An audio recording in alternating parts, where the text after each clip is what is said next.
गुड़िया के जल जाने के बाद रवि को लगा कि सब कुछ ठीक हो गया है, लेकिन सोनू अब पहले जैसा नहीं था। वह घंटों अकेले बैठा रहता, बिना पलक झपकाए दीवार को घूरता। कभी कभी उसकी आंखें लाल हो जातीं और रात में उसके कमरे से अजीब सी फुसफुसाहटें सुनाई देती।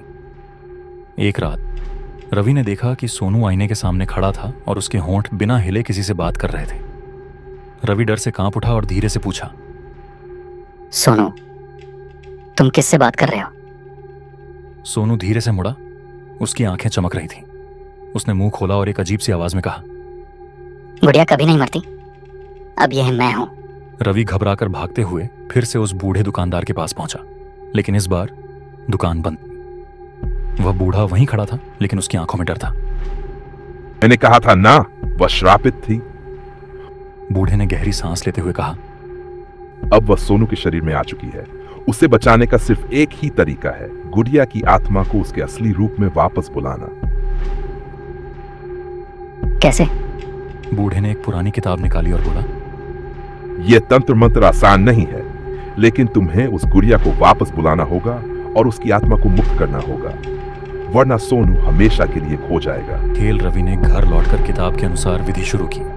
उसने एक दर्पण के सामने लाल मोमबत्ती जलाई और कुछ मंत्र पढ़े। अचानक कमरे की लाइट बंद हो गई और ठंडी हवा चलने लगी।